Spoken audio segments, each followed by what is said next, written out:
put it lightly, Andre the Giant loved a good drink. If imbibing alcohol was an Olympic sport, Andre could have taken home every medal by drinking everyone else under the table. 16-time world champion Ric Flair famously claimed that he saw the big man drink 106 beers in a single night, while Andre himself admitted in an interview with David Letterman, "Is it true that you, in one sitting, drank 117 beers?"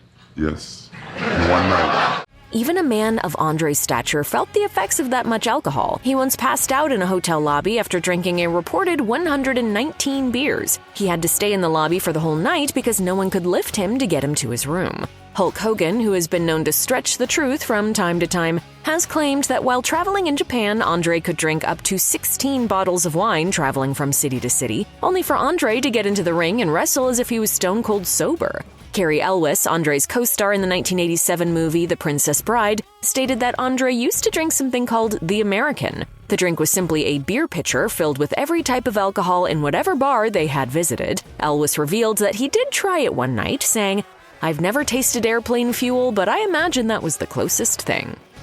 People who knew the big man have often confirmed that there were two sides of Andre the Giant. If you were on his good side, he would call you boss and be more than happy to play a game of cards over a few dozen drinks. But if you were on his bad side, life could become very difficult. One of Andre's most famous locker room feuds was with Macho Man Randy Savage. The two apparently did not see eye to eye over baby oil. Seriously. Savage's brother, the genius Lanny Poffo, explained that Andre hated baby oil and anyone who used it. Poffo was on Andre's good side and knew that working with Andre would be simple if some exceptions were made, but Savage decided to do things the hard way. Andre and Savage would eventually work together in 1988 when the two men feuded over the WWE Championship and wrestled dozens of matches. They still didn't like each other, regardless of whether Savage used baby oil. That might be down to the other reason Andre didn't like Savage. Andre's daughter Robin would reveal that her father hated anyone who used steroids, something that Savage frequently did during his time in WWE. It's not clear whether the two men patched things up before Andre's death in 1993.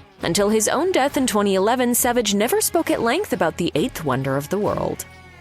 Andre the Giant appeared in a few films and TV shows outside wrestling over the years, but his beefiest and most memorable role by far was in The Princess Bride. Fezzik was also the role that Andre was most proud of, and he wanted to make sure that everyone else liked it too. The genius Lanny Poffo recalled being beckoned to Andre's hotel room one night, something that was extremely rare. Lanny recalled on an episode of his Genius Cast podcast that he was offered the chance to order anything off the hotel menu. Andre was paying for it. Andre then mustered up the courage to ask if Poffo would watch The Princess Bride with him, to which he agreed. Like most people, Poffo was very impressed with Andre's performance. Then it happened again and again.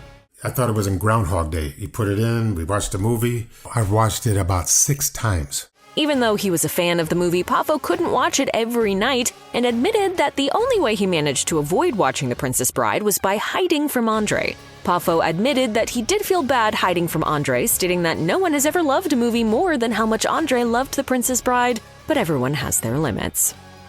3 years before The Princess Bride, Andre appeared in the 1984 movie Conan the Destroyer, starring Arnold Schwarzenegger. Even though he was uncredited, Andre played the role of Dagoth, a monster who Conan fights and ultimately overcomes. Once the camera stopped rolling, Andre and Arnie became close friends. The movie was filmed in Mexico City, and on his off days, Andre would work matches for the Mexican promotion CMLL in between shoots. Arnold would get front row seats to Andre's shows at Arena Mexico. After the events were over, both men would go out for dinner, but there was one problem. They both wanted to pay the bill. Arnold recalled telling Andre that he was going to pay for the meal only for Andre to prevent him from doing so. He grabs me like this, and he lifts me up like a little kid, and he puts me on top of a cabinet. Arnold appeared in the HBO documentary about Andre's life in 2018. He's also had a long relationship with WWE over the years, even being inducted into the WWE Hall of Fame in 2015. When they're not making moves in the ring, a wrestler's life can sometimes be pretty boring. There are constant long road trips, hours waiting around backstage, and nights in hotel rooms. Back in Andre's day, he didn't have portable game consoles or wireless headphones to listen to his favorite podcast, but he also didn't need them. All he needed was a pack of playing cards. Cribbage and poker were the main games of Andre's choice. With hacksaw Jim Duggan telling Title Match Wrestling, you knew exactly where Andre would be when you walked into the locker room. He'd be sitting in the corner playing cards with someone. One of Andre's closest friends in wrestling, Jake the Snake Roberts, even recalled a time where Andre was in the middle of a game when it was time for Andre to get ready to leave and perform for his match. Andre made it very clear what his priorities were when he said, "Screw the match, we're not through with this game yet." It's been reported that on January 27, 1993, the day before he passed away, Andre spent the afternoon catching up with some old friends in France, all while enjoying several games of cribbage throughout the day. Even in his final days, Andre was doing something he truly loved. The last card game I remember is the last one we played together.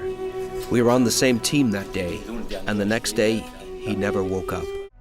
Things many people don't even think about all that much were a lot more difficult for Andre the Giant. He had to have king-sized beds in every hotel, he was unable to fit in a normal shower, traveling from place to place was often very uncomfortable because planes, buses, and cars weren't meant to hold someone of Andre's size. Then there were his own bodily functions which themselves have become legendary. Many professional wrestlers have felt the wrath of Andre's gas, with Hacksaw Jim Duggan being blissfully unaware of what a mudslide was when Bobby the Brain Heenan called Andre to perform one on Duggan during a match. After being squashed and farted on, Duggan never took a mudslide again. Jake the Snake Roberts, despite being Andre's friend, also got farted on to the point where Roberts said his skin was vibrating. There are multiple stories of wrestlers claiming that because Andre's rear end was so big, he had to defecate in the bathtub. Princess Bride star Carrie Elwes also heard some of Andre's farts, most notably the legendary 16-second fart that legitimately halted the production of the film. Ted DiBiase also revealed that there was a time where he and Andre were in a packed elevator and more people seemed to get on at each floor. Becoming uncomfortable with how cramped it was, Andre farted so loudly that everyone evacuated the elevator on the next floor, leaving it all to Andre and DiBiase for the rest of the journey. The NOIU family's influence on wrestling goes back generations, producing stars including the Wild Samoans, Roman Reigns, and of course, The Rock. Fans are pretty familiar by now with all the various members of the bloodline, but it may be a little surprising to learn that a young Dwayne Johnson viewed Andre the Giant as a member of the family too. Andre was close friends with The Rock's father, Rocky Johnson, as well as his grandparents, High Chief Peter and Leah Maivia. Andre would routinely hang out with them at their house, drinking and playing cards. The relationship he had with the Samoan family ran so deep that when The Rock was a child, he'd considered Andre less like a family friend and more like an actual uncle. The Rock could even rely on Andre when he needed him most. The Rock stated in an interview with Vulture that when Steven Spielberg's E.T. came out in 1982, he begged his parents to see the movie, but they both said no as they were too busy. Fortunately, Andre was on hand to take him to the movies instead. Little things like that played a part in why The Rock often posts about Andre on social media, and it's why the big man was a character on the Young Rock TV show.